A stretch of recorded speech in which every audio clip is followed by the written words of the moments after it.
Hi friends, இன்றைக்கி நம்ம வந்து பன்னீர் ஃப்ரை தான் பார்க்க போகிறோம். ஒரு சிம்பிளான ரெசிபி தான், இருந்தாலும் எங்கள் ஸ்டைலில் எப்படி பண்ணுறதுன்னு நான் சொல்கிறேன்.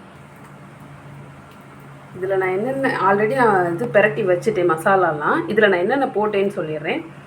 காஷ்மீரி மிளகாத்தூள் போட்டிருக்கேன், மல்லித்தூள், உப்பு, அப்புறம் கரம் மசாலா. இதை போட்டு நல்லா தடவி வச்சுருங்க. ஒன்று சேர ரெண்டு சைடு எல்லா சைடும் ஒரே மாதிரி இருக்கிற மாதிரி நல்லா தடவி வச்சுருங்க. இதில் நம்ம மெயினான ஒன்று வந்து இப்போ ஆட் பண்ண போகிறோம். என்னென்னா லைட்டாக தேன். ஃப்ரைக்கு தேனான்னு யோசிப்பாங்க, இருந்தாலும் லைட்டாக அந்த ஸ்வீட்னஸ்க்காக லைட்டாக கொஞ்சமாக தேன். நான் இப்போ தேனை வந்து லைட்டாக போட்டு பரட்டிட்டேன். ஃப்ரைனா காரம் மட்டும் இருக்கிற மாதிரி இருக்கும், இதுனா கொஞ்சம் ஸ்வீட்னஸ் இருக்கும். அதனால் லைட்டாக தேன் மிக்ஸ் பண்ணி ட்ரை பண்ணி பாருங்கள் நீங்களும். இப்போ பேன் வச்சு நம்ம சூடு பண்ணியாச்சு. இப்போ எண்ணெய் சேர்த்துக்கலாம்.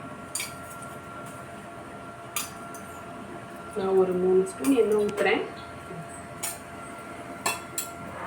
இப்போ நல்லா ஹீட் ஏறட்டும்.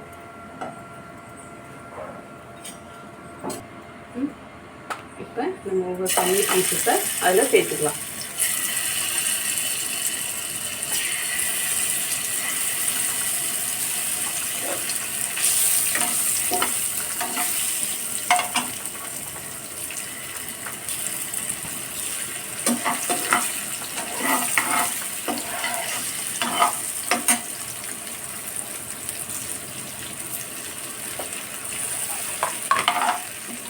ஒரு 2 நிமிஷம் அப்படியே இருக்கட்டும். அதுக்கப்புறம் நம்ம அடுத்த பக்கம் திருப்பிடலாம்.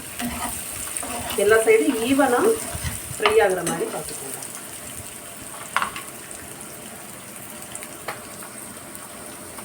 இப்போ பன்னீர் ஃப்ரை ரெடி.